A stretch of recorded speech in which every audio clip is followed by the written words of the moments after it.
Voces disidentes, porque todo tiene un lado B.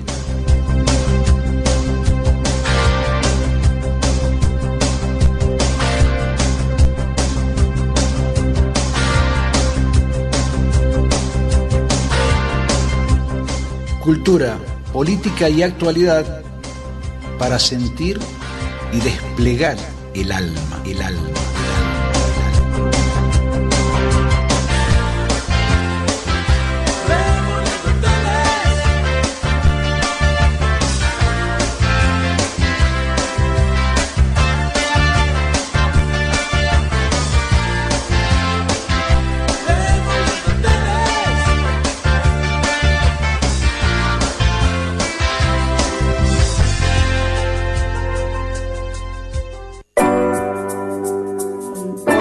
Queridos amigos y amigas de Voces Disidentes, nuestro programa 115, hoy 16 de marzo, aquí como siempre con nuestros amigos de FM Signos, la 92.5, porque ya sabés que aquí están todas las voces, todas.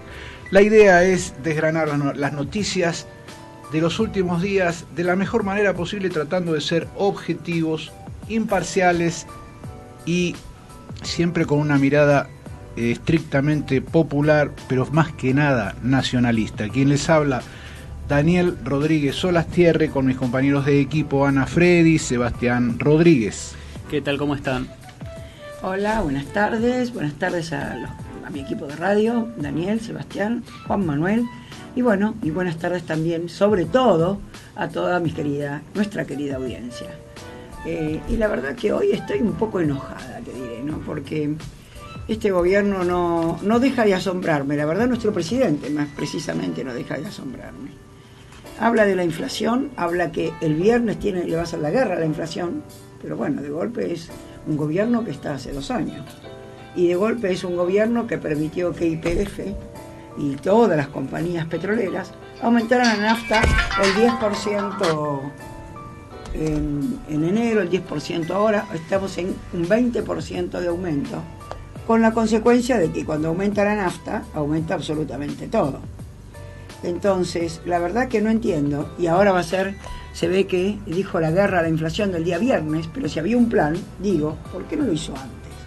Entonces, es un gobierno que tiene serios problemas de comunicación y sigue, después de 2 años sin monedas, seguimos con los serios problemas de comunicación y sobre todo con los serios problemas de no saber, parecería que es como que no saben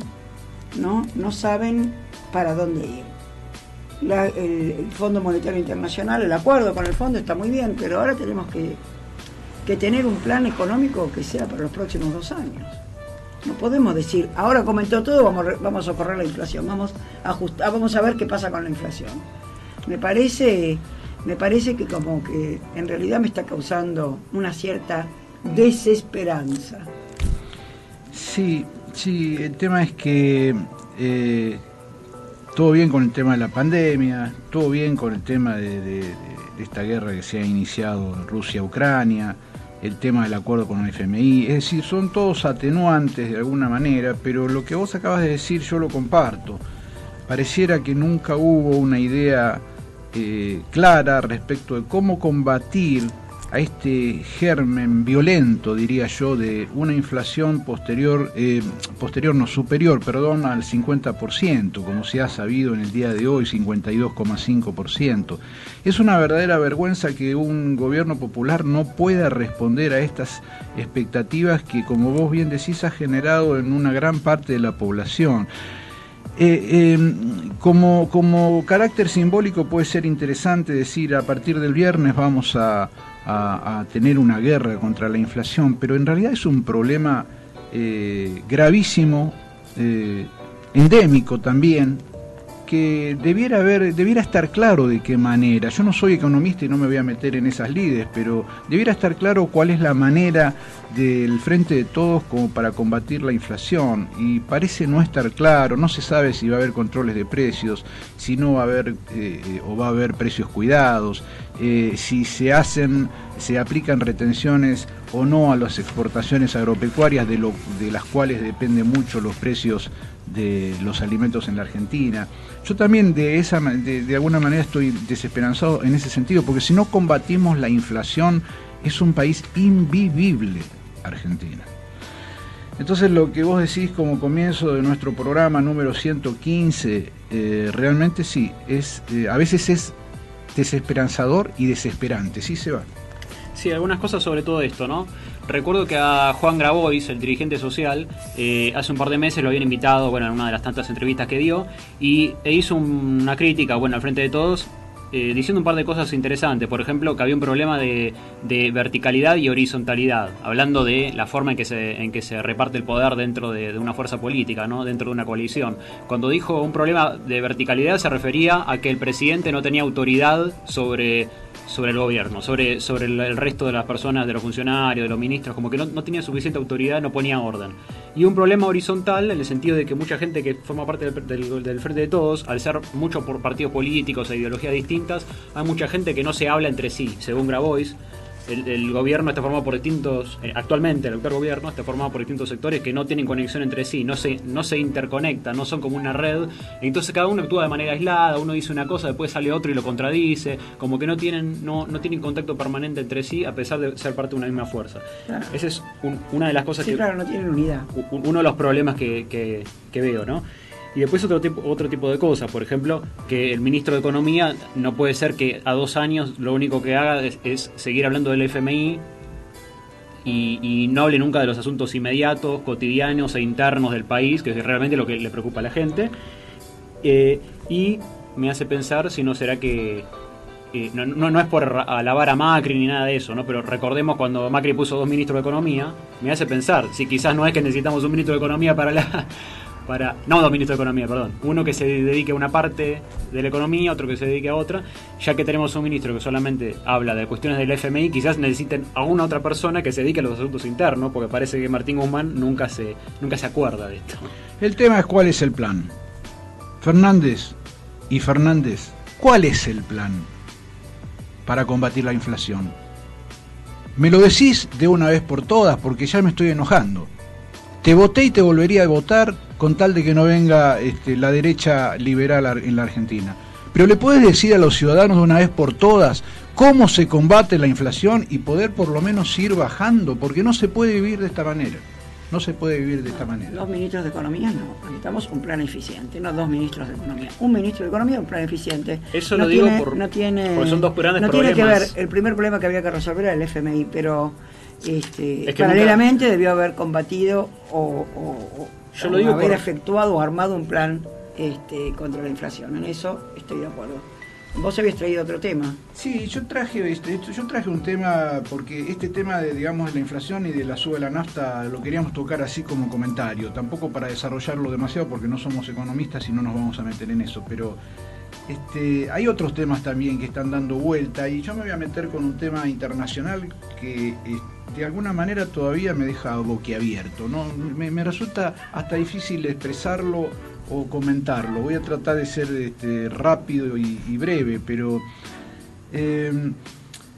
yo recuerdo que en la década del 80 se hablaba pésimamente de Nicaragua porque había un presidente que era Daniel Ortega y que de alguna manera estaba discutiendo el liderazgo de Estados Unidos a nivel mundial, en el mapa mundial. Después en Venezuela cuando vino Chávez, cuando vino el chavismo y obviamente Venezuela empezó a hacer a través de sus exportaciones petroleras una pieza importante, no diría una potencia, pero sí una pieza importante. A partir de ese momento en la Argentina, con la asunción de Chávez, todo lo que se dijera de Venezuela era caca, era mala palabra, era podredumbre. Siempre se decía, no podemos volver a ser, no nos podemos parecer a Venezuela, no tenemos que ser Venezuela, porque vamos a ser Argenzuela. Se pudrió la mente de los argentinos durante los últimos 20 años, hablando de que Venezuela era lo peor que nos podía pasar, emulando las opiniones y las directivas, esas genuflexiones que siempre tenemos con los gobiernos de Estados Unidos, en donde lo que diga Estados Unidos respecto de algún país o de alguna guerra parece que fuera sagrado.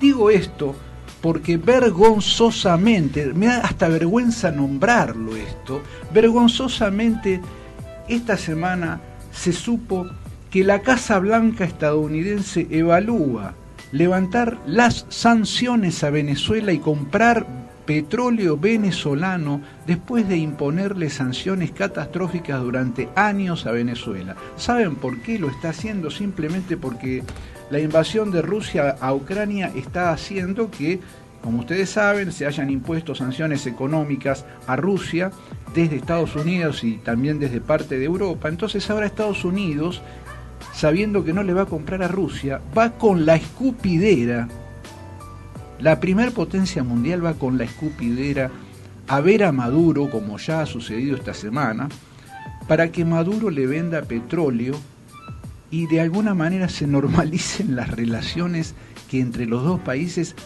estaban totalmente cortadas, fundamentalmente desde el año 2019, cuando Washington intensifica las sanciones aplicadas a Venezuela, reduce sus compras de petróleo venezolano e impone como presidente, con un verdadero golpe de Estado, impone como presidente a Juan Guaidó. Ustedes saben que Estados Unidos fue el primer país que reconoció a Juan Guaidó como presidente de Venezuela. Después de todo lo que se ha hablado, después de lo que ha hablado la oposición argentina en forma permanente, pudriendo la mente de los argentinos de que íbamos a hacer Venezuela, como si fuera lo peor del mundo, como si fuera la debacle, como si fuéramos al infierno, ahora resulta que Venezuela es buena. Ahora resulta que van a hablar con Nicolás Maduro para que Nicolás Maduro le venda petróleo a Estados Unidos. ¿Saben lo que dijo Nicolás Maduro con una altura impresionante? El famoso Maduro, que decían que era, igual que Chávez, un déspota, reiteró que el Estado bolivariano está en condiciones de aumentar su producción de crudo y contribuir a la estabilidad del mercado internacional de petróleo. Estamos preparados para crecer 1, 2 y 3 millones de barriles para producir 3 millones de barriles diarios si hiciera falta con tal de lograr la estabilidad del mundo, anunció Maduro.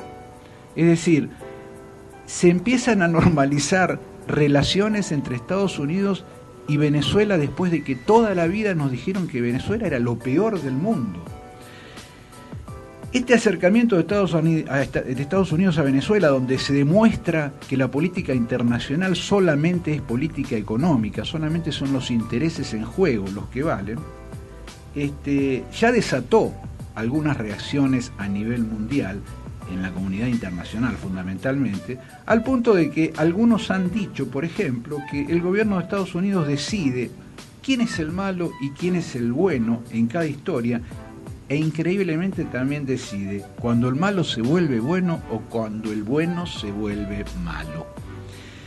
Quería rescatar esta noticia porque me resulta sorprendente, porque no hay convicciones en el partido gobernante, ni en el demócrata ni en el republicano en Estados Unidos para sostener una sanción. En definitiva, pues si Venezuela era tan nocivo para la humanidad, ¿cómo ahora van a pedirle petróleo y resulta que van a alivianar muchísimo las sanciones que estaban teniendo contra Venezuela, así como las que están teniendo contra Cuba desde hace 60 años? Lo quería marcar para aquellos que en forma permanente, repitiendo los eslogans de momento, se la pasan diciendo, y no queremos volver a ser Venezuela, no tenemos que ser Venezuela, no tenemos que ser Venezuela. Argentinos, despertémonos y démonos cuenta que cuando a Estados Unidos le conviene, el diablo es Jesucristo. Sí, Ani. No, te iba a decir, bueno, Estados Unidos, igual no creo que termine siendo negocio. Hay senadores, hay parte de los senadores que se oponen a que Biden negocie con Maduro, ¿no? Pero ya lo están haciendo. Pero si se diera la oportunidad, a Estados Unidos le importa poco de dónde lo consigue. Si tiene que ceder, cede, y cuando tiene que invadir, invade. ¿O te cabe alguna duda? No, porque hoy hablan de Rusia. Pero fijémonos todas las invasiones y todas las guerras en las que ha participado Estados Unidos. Pero bueno, yo quería marcar esto como una dicotomía entre lo que se dice y lo que se hace. Sí, Seba, vos tenías un comentario. Sí, esto me hace recordar algo que dijo el profe Romero, un famoso analista de medios de comunicación que le da con un palo a los medios hegemónicos, de manera similar a como hacemos nosotros, pero mostrando un montón de evidencias, ¿no?, innegables de cómo manipulan. Y dice, muestra cómo los medios que antes hablaban del dictador de Venezuela, ahora es el presidente de Venezuela. De repente empieza a caerle simpático, ya no es tan malo Maduro, ahora es copado.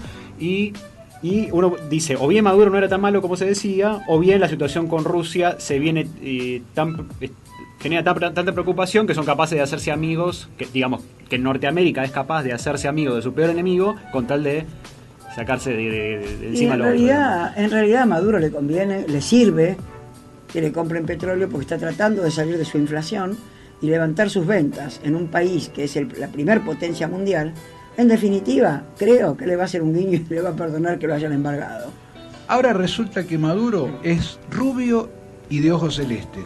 Y otro que quiero saber cómo lo van a tomar, si va a ser y rubio de ojos... habló con un pájaro. El otro que quiero saber si va a ser rubio de ojos celestes para Estados Unidos es el presidente nuevo de Chile. Bueno, el presidente de Chile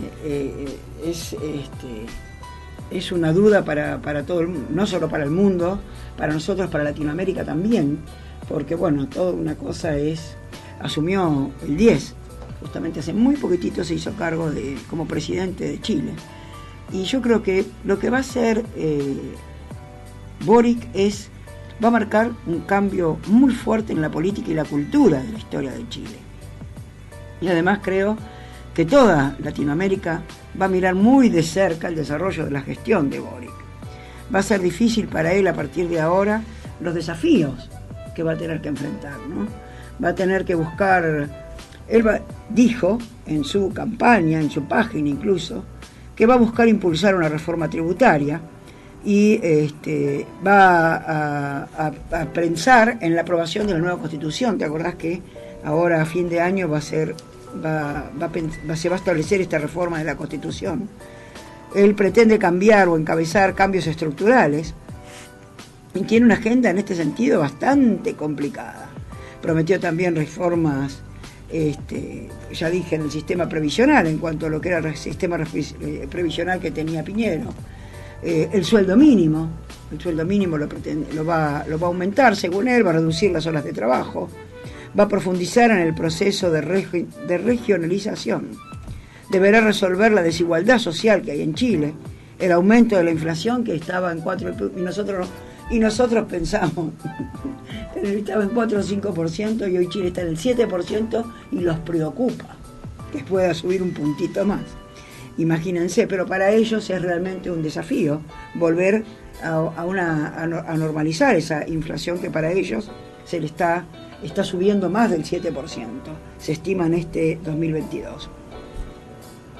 Hay una terrible desigualdad social en Chile y eso también va a ser otro problema para él, ¿no? Hay una desigualdad terrible de clases, también va a tener que resolver. Él subió con mucha mayoría de votos de los pueblos originarios. Incluso dijo que reconocía, porque Piñero no, a los mapuches como pueblo originario de Chile y que le iba a restituir sus tierras. Ahora va a tener un serio problema que resolver con estos pueblos originarios. El primero ya está porque sin aviso, mandó a un equipo a tratar de dialogar con los pueblos originarios y lo recibieron con un coche incendiado en el medio de la ruta y tuvieron que retroceder. O sea, va a tener que tratar con cuidado porque no es tan fácil enfrentarse a los reclamos, no solo de los mapuches, sino de otros pueblos originarios de Chile que reclaman sus tierras y no va a ser tan fácil convencerlos.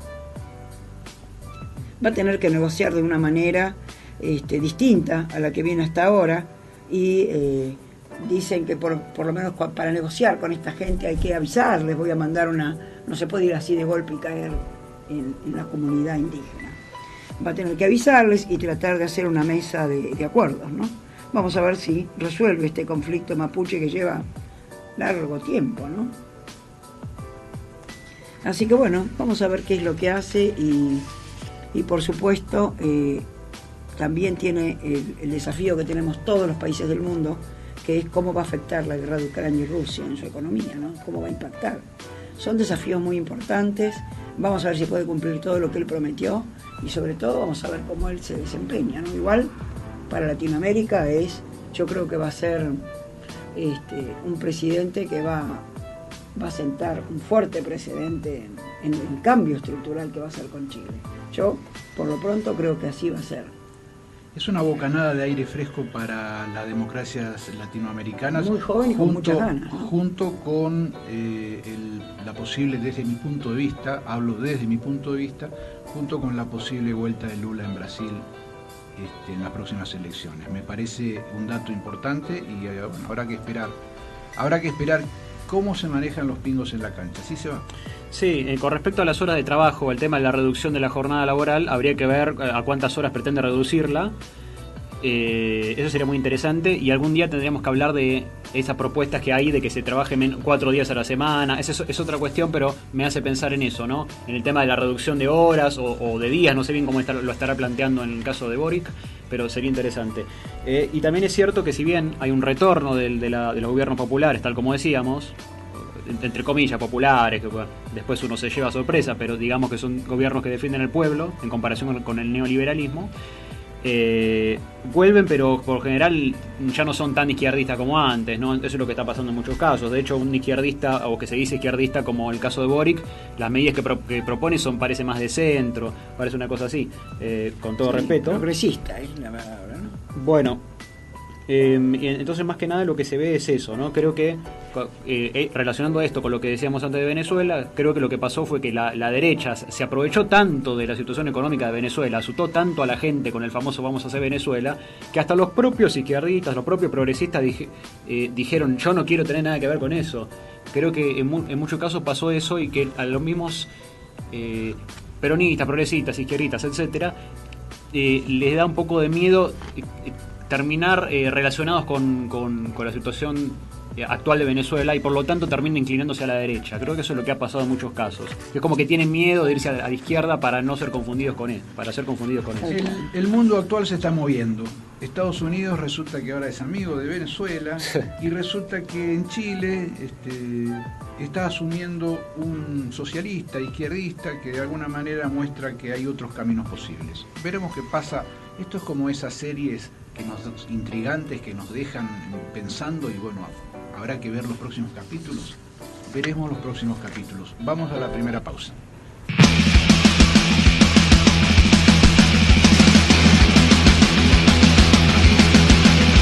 Para no hacer de mí cono pedazos, para salvarme entre únicos e impares, para cederme un lugar en su Parnaso, para darme un rinconcito en sus altares. Me vienen a convidar a arrepentirme, me vienen a convidar a que no pierda, me vienen a convidar a indefinirme, me vienen a convidar a tanta mierda. Yo no sé lo que es el destino, caminando fui lo que fui, vaya Dios que será divino. Yo me muero como viví, yo me muero como viví, yo me muero como viví.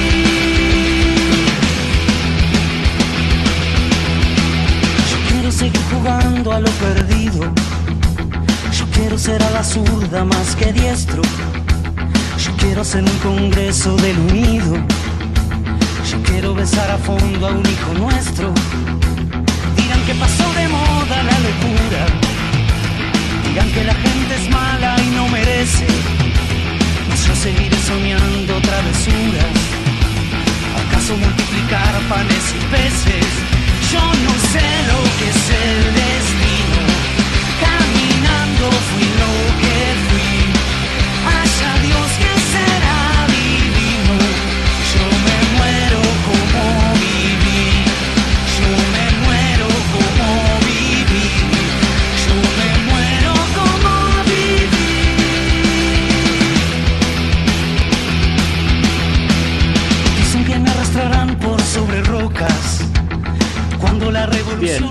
ya que hablamos el bloque pasado de Venezuela, de Chile y de cosas relacionadas con la izquierda latinoamericana, me parece que viene muy bien, digamos, muy oportuno esta canción, que justamente es considerada por muchos un himno justamente de la izquierda de Latinoamérica.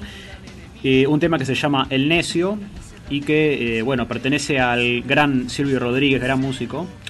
En este caso elegimos un tema, un cover, ¿no? Una versión hecha por otra banda que se llama Juguete Ruidoso, se llama la banda, que es una versión más rockera de este tema, ¿no?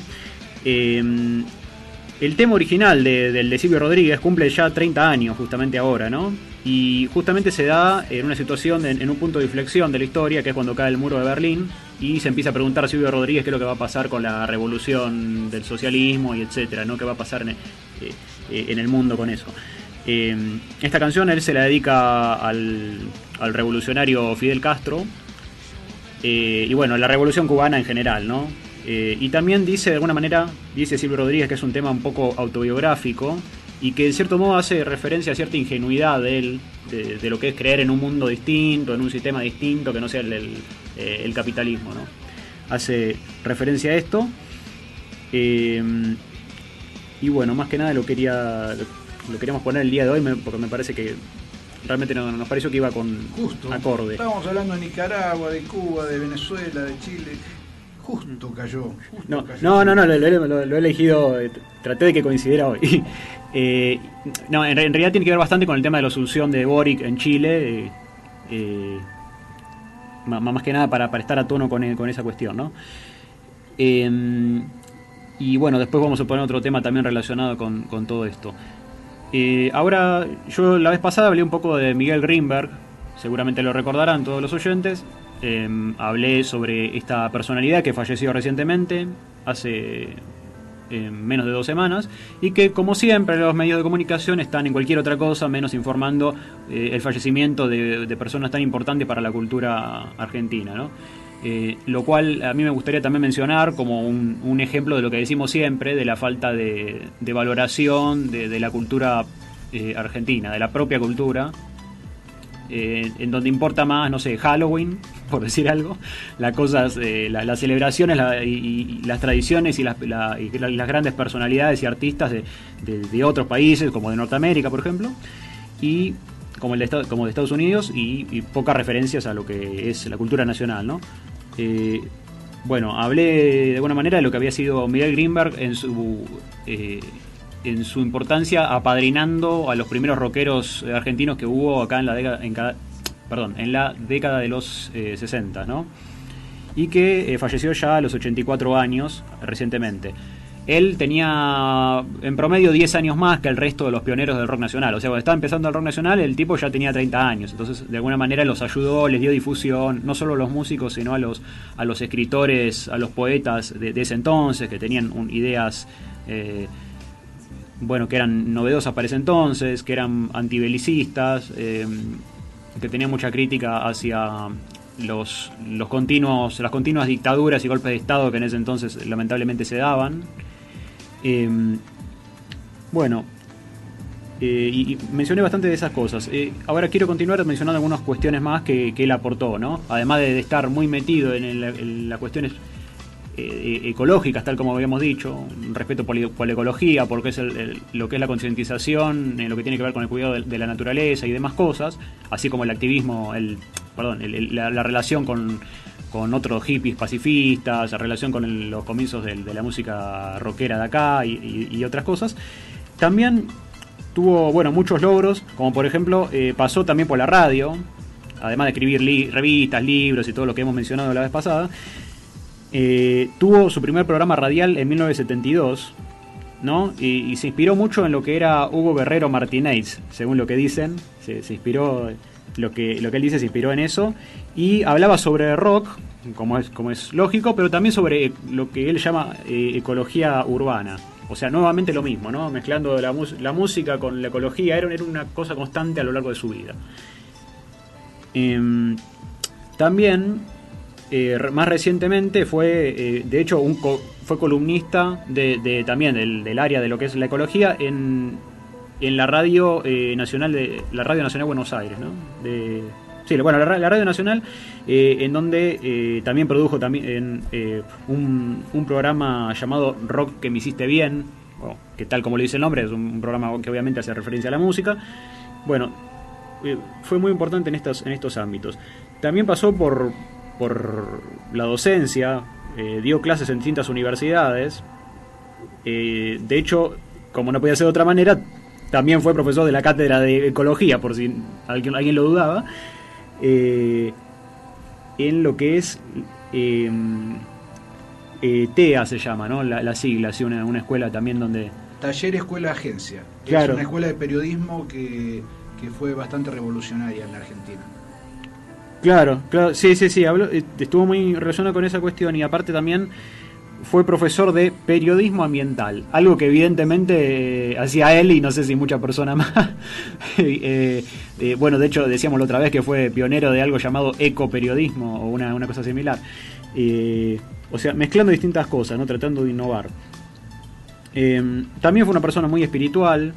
Decían que todos los martes se iba a hacer meditación tibetana, una cosa así por el estilo, o sea, un tipo muy metido en las cuestiones del espíritu. Y que también incluso fue editor y traductor de muchas publicaciones que tenían que ver con la enseñanza de cuestiones, ¿no? Como de líderes espirituales, como podría ser, no sé, Osho, ese tipo de líderes, o de personas representativas, ¿no? De todo esto. Y también me interesa mencionar un par de curiosidades de cosas que me llamaron la atención de Miguel Grinberg, ¿no? Ya hemos dicho que él estuvo presente en muchos documentales de rock nacional. Es muy difícil que no esté en un documental que hable de rock nacional. Tal como dijimos la vez pasada, los primeros 15 años del rock argentino, más o menos, los primeros 15 años están contados según la perspectiva de Grinberg. O sea, él vendría a ser el principal relator de qué fue lo que pasó en esos años, ¿no? Por eso es tan importante su testimonio, porque él lo vivió desde adentro, ¿no? Pero no solamente el rock como música, sino como un concepto, como una queja contra la guerra, contra las cuestiones dictatoriales y autoritarias, etc. Después, bueno, ganó muchos premios por su aporte justamente a las cuestiones ecológicas, como también a lo cultural a nivel general, a su visión espiritual también sobre la vida. En el 2015 fue reconocido como personalidad destacada de la cultura por la ciudad de Buenos Aires, ¿no? Eso es una cosa también que llama la atención. Hubo una revista en su momento, en la segunda mitad de los 80 más o menos, que se llamaba Canta Rock, que en ese entonces, en los 80, o sea, ya en el periodo, en una etapa democrática del país, ¿no? Ya después de la dictadura y todo esto, una de las revistas más exitosas fue justamente Canta Rock, ¿no? Una revista que evidentemente le fue muy bien con las ventas, y uno de los principales columnistas era Grinberg ahí. O sea, él estuvo en un montón de lugares haciendo un montón de cosas por ahí sin que supiéramos que estaba haciendo todo eso, pero el tipo estaba ahí. Es como que esa persona que está detrás del telón fijándose de que todo salga bien, y vos no sabés, pero está en todos lados. Después, él dice una cosa interesante, que la poesía y la ecología van de la mano para él. Que para él el ser comunicador, ser periodista, escribir libros y demás, tiene que ver con esto de la concientización sobre la naturaleza, por ejemplo.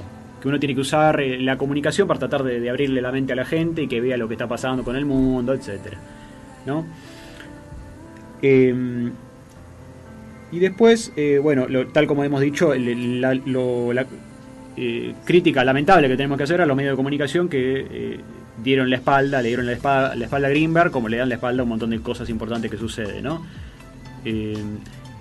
Esto es muy llamativo. Y quiero decir una cosa más. Yo en realidad quería buscar un audio para esta ocasión que lamentablemente no pude encontrar, pero es más o menos así, ¿no? Es un fragmento de una presentación que hace él en la Biblioteca Nacional. hace un par de años se hizo un evento en donde fueron un montón de rockeros pioneros del rock argentino a la biblioteca, ¿no? A dar una charla. De hecho estuvieron después, ese mismo día estuvieron tocando, todo, fue como una jornada como de más de 3 horas. Y además de tocar, hablaron muchos rockeros de esos, de los principales, que muchos de los que todavía viven, por supuesto, y también hablaron muchas personas que estuvieron cercanas al movimiento rockero, como podría ser Greenberg, y también otras personas como Jorge Álvarez, que fue el primer productor serio de rock nacional, el que decía que el rock nacional iba a tener éxito en una época en la que nadie le daba bolilla al rock nacional porque decían que no iba a vender, que no era negocio, que el rock en castellano no funcionaba porque el rock tenía que ser en inglés, etcétera. Todas esas críticas. Bueno, Jorge Álvarez fue una de las personas también involucradas al principio. Hubo distintas personas que no fueron músicos en sí, pero que fueron muy importantes para la difusión de esta música, ¿no?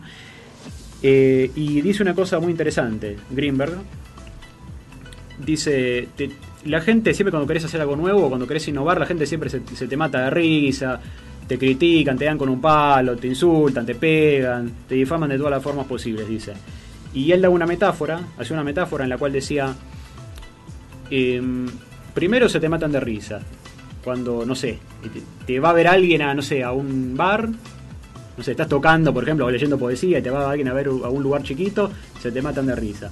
Después cuando tocas en un teatro se mata más de la risa. Después cuando tocas en un lugar más grande se te mata más de la risa, ¿no? Y finalmente cuando tocas en un estadio, cuando ya estás en la cumbre del éxito, resulta que están en la primera fila, está en el VIP. Esos mismos tipos que se rieron de vos toda la vida, ahora son tus mayores fans. Decía una cosa así, ¿no? Como diciendo, en conclusión, y cierro con esto, no se dejen llevar con esto por las críticas, porque son palabras simplemente y al final ninguna de esas personas que te criticó va a triunfar en la vida por criticarte. Lo que valen son los hechos, que es básicamente eso lo que quiso decir. No tenés que darle bolilla a toda la gente que te va a poner trabas en el camino. En definitiva, te dan con un palo y después, tal como dice, son los primeros en decirte que siempre creyeron en vos.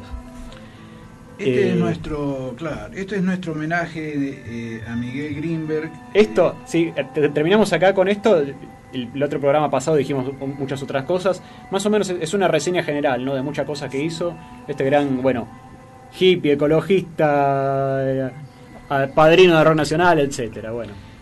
Este homenaje más que merecido a Miguel Greenberg, que falleció hace no más de 10 días, ¿no? Sí, una más semana, o menos. 10 días. Yo quiero agregar una faceta a lo que vos estás diciendo antes de ir al corte, porque lo estoy asociando casi hasta caprichosamente, lo iba a decir la semana pasada cuando empezaste con esta reseña. Lo estoy asociando, ¿sabes con quién? Con George Martin, que fue el productor de ese cuarteto que apenas se conoció, el cuarteto de Liverpool de Beatles, y fue denominado George Martin como el quinto Beatle, porque cuando un grupo se junta para hacer cualquier tipo de actividad, en este caso de los Beatles, se aunan las personalidades, los miedos, las fantasías, los talentos y los egos de 4 personas distintas. Y cuando esas personas después tienen que intermediar y relacionarse con los medios de comunicación y con los fans y con las revistas y con el éxito, no siempre eligen las mejores formas como para continuar. Yo lo relacioné a Miguel Greenberg y lo relaciono con George Martin porque creo que fue el quinto Beatle de todo el rock nacional. Creo que ayudó a que muchísimos, que gracias a Greenberg hemos tenido felizmente al gran Flaco Spinetta, a Charlie, a Lito Nebbia, a Fito Páez, a León Gieco, a Víctor Heredia, a todos los que empezaron fundamentalmente en aquel momento, a Tanguito, a Morris. No hubieran sido posibles si no había un interlocutor válido, un tipo que con su serenidad, su filosofía, su ecologismo, podía ayudar a que esos grupos se conocieran, a que tocaran en distintos lugares, a que él pudiera producir sus discos, a generar actuaciones, a que finalmente el rock nacional tuviera el éxito que finalmente tuvo. Entonces, si me permitís, Eva, todo lo que vos dijiste, que es grandioso porque sacaste un montón, mostraste un montón de facetas de Miguel Greenberg, yo quiero marcar esta. Para mí fue el quinto Beatle en el rock nacional, el que amalgamó al rock nacional. Y eso que hizo me parece que es grandioso. Vamos a nuestra segunda pausa. Mariano Mas, Industria Gráfica. Las últimas tecnologías para brindarte un servicio integral en libros, revistas, catálogos, folletería y encuadernación. Mariano Mas, Industria Gráfica. México 651, Capital Federal. 4331-5762 o 4331-5764.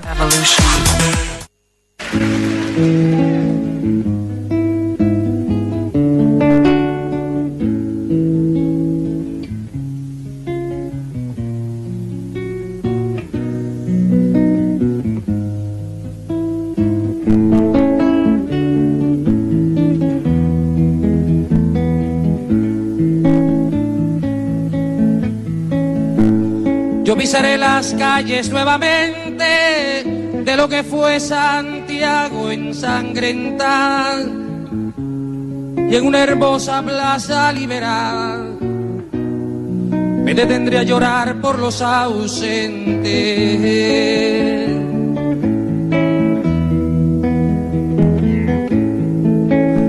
Yo vendré del desierto calcinante y saldré de los bosques y los lagos y evocaré en Cerro de Santiago a mis hermanos que murieron antes.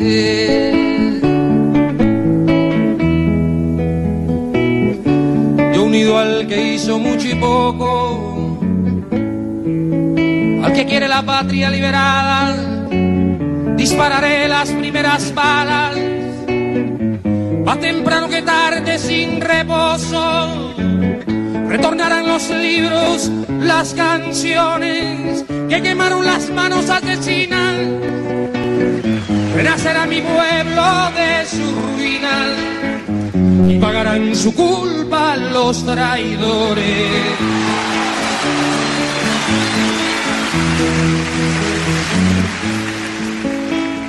Un niño jugará en una alameda y cantará con sus amigos nuevos. Si ese canto será el canto del suelo, a una vida cegada en la moneda.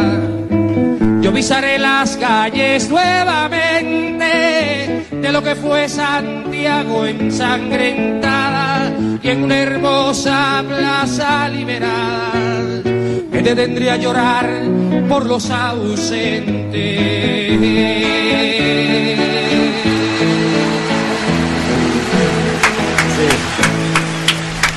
Maravilla de tema. Se me erizó la piel, Seba. Sí, bueno, era muy importante ponerlo el día de hoy, obviamente no solo por la música, sino especialmente por la letra, relacionada nuevamente, bueno, con las cuestiones de la izquierda latinoamericana y especialmente relacionada con la situación de Chile, ¿no?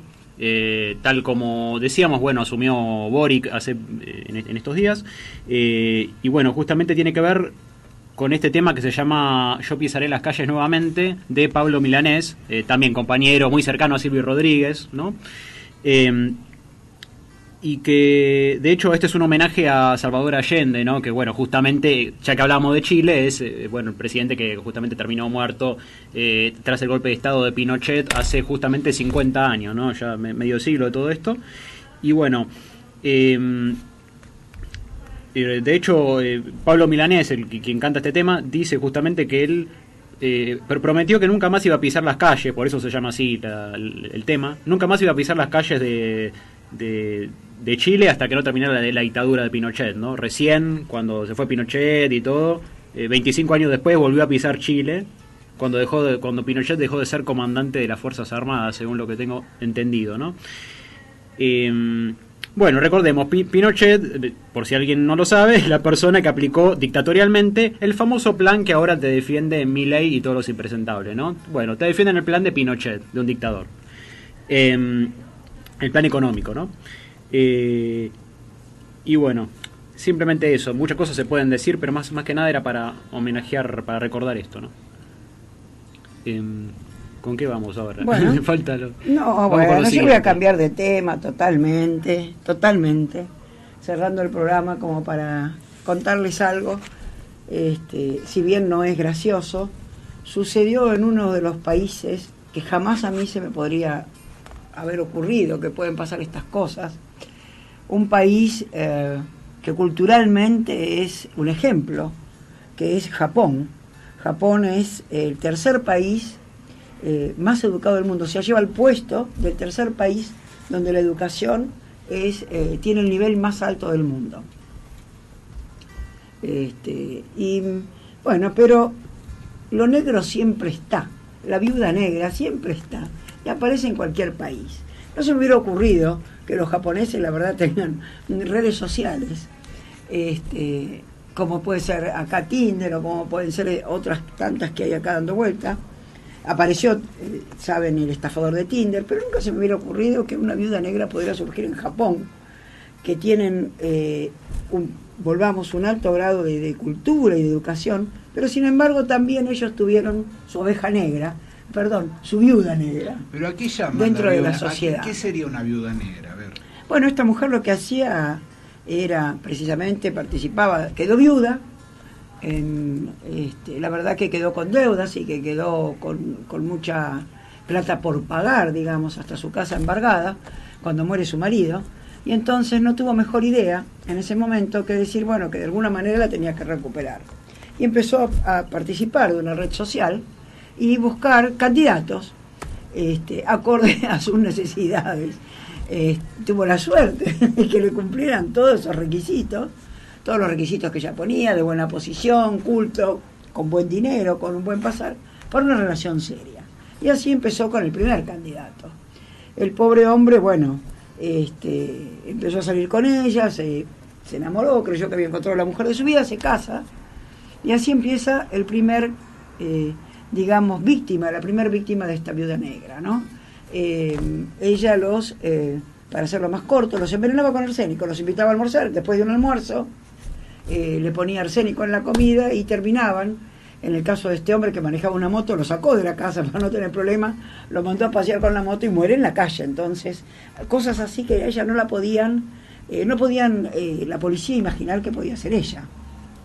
Pero previamente le sacaba dinero. Se morían previamente, entonces, claro, los hombres le dejaban, primero que era casada, o sea, la ley dice que ella es la heredera, y si no se había casado, los hacía testamentar a su favor. O sea que, bueno, debería ser tipo geisha, pero negra en este caso, ¿no? La cuestión es que se casó varias veces, y en la última vez que se casa con un hombre y se muere dentro de la propiedad de ella, de la que compartía con este hombre, mira cómo salta, ¿no? Vienen del servicio de emergencias, lo revisan al muerto, digamos, y no coincidía con el llamado de ella al 911. O sea, para ellos era una persona que había muerto muchas horas atrás. Y así, cuando ellos tienen la obligación de denunciarlo, lo denuncian, empiezan una investigación y descubren que cuando le hacen la autopsia, tenía arsénico en la sangre. Empiezan a investigarla y esta señora que parecía tan modosita, tan amorosa, pequeña, de una figura chica de 71 años, ¿qué podía hacer? Bueno, envenenó unos cuantos. 3 le pudieron comprobar, los otros ya no pudieron, llegó a juicio, y ella decía que bueno, que en realidad no estaba arrepentida, que se iba a reír si la condenaban a muerte. O sea, totalmente pensaban que estaba loca, pero sin embargo las pericias psiquiátricas demostraron que estaba en sus cabales, y la investigación policial determinó que se había en todos estos años, creo que empezó como 10 años atrás, había ahorrado la módica suma de $4 millones, más todas sus deudas pagas. $4 millones, y ya después de ya estaba en las redes sociales de nuevo tratando de buscar una nueva víctima. O sea, si no la agarraban, iba a seguir matando. No era que tenía ya, porque tenía $4 millones, iba a dejar de matar. No, ya se ve que había encontrado un método para seguir acumulando fortuna. Bueno, finalmente fue condenada. Los abogados defensores pidieron que no fuera condenada a muerte, pero realmente la justicia de Japón responde mejor que la nuestra en este sentido, y no sé, que Dios me perdone, ¿no? Pero debería, con justicia, la condenaron a muerte. Todavía no determinaron la fecha, porque esto fue bastante hace poquito, pero bueno, mató 3, 4 casos conocidos que se investigaron en este juicio, pero creen que fueron muchos más. O sea que hay pena de muerte en Japón. Sí, para condenar a determinados muerte. casos de asesinato. Bien. Sí, no, vos hablaste justamente de que Japón es un país muy civilizado, pero que todo tiene su precio, todo tiene su contraparte, digamos. Y me hizo acordar, por ejemplo, algunas cosas que dicen de Japón, por ejemplo, que son tan civilizados que vos ves a los europeos y parecen bestias en comparación con los civilizados que son en Es Japón. una cultura. Y que son muy reprimidos internamente, no reprimidos por la policía, reprimidos en sí mismos, reprimen mucho sus impulsos, se controla Bueno, mucho. se ve que no tanto. Bueno, pero que esa represión se manifiesta después de otra forma, eso que ellos reprimen explota por otro lado, Bueno. y da como genera eso, ¿no? También mucha gente que tiene otro tipo de problemas como fobia social, gente que Claro. que Bueno, acá no tiene estaba. problemas para relacionarse con los demás. Sí, Y- sí. y- No vamos a juzgar la sociedad de ellos, que para mí sigue siendo admirable, Sí, por un caso de una persona que puede salir. Acá también tenemos, en todas partes del mundo existen asesinos, y existen violadores, y existen casos de violencia, ¿no?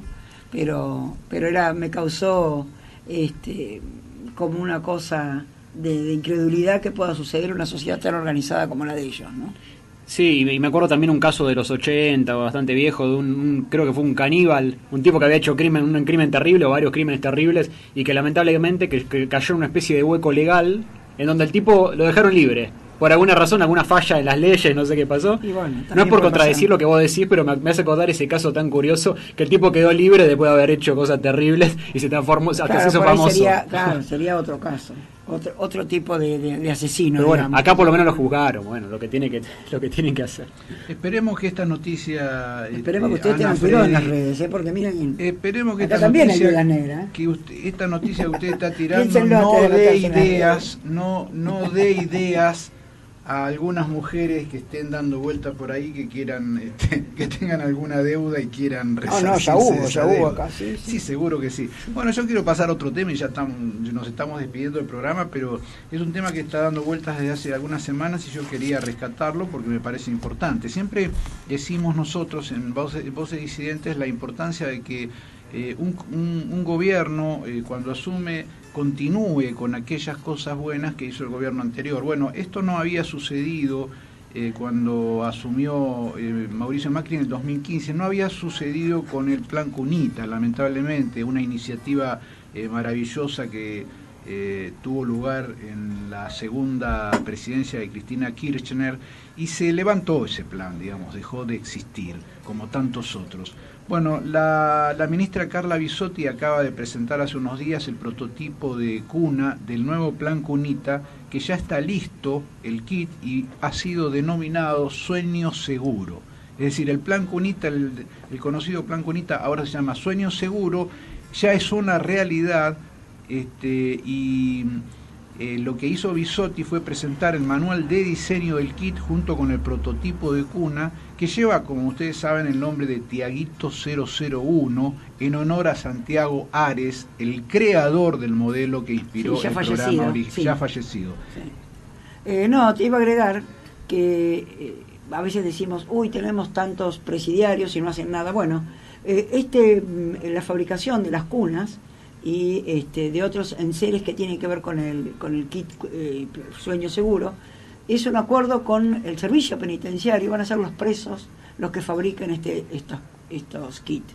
Así que bueno, es doblemente beneficioso, porque también tal cual. les da una actividad a los que están pasando por el servicio penitenciario. Se puso en valor, como vos decís, todo el trabajo de los que están en penitenciarías, y esto ha llevado muchos meses de articulación y de sinergia entre otros también organismos del Estado, sociedades científicas y distintas áreas, en donde se buscó trabajar con herramientas e insumos de calidad para que este objetivo de disminuir la mortalidad infantil sea cada vez más poderoso.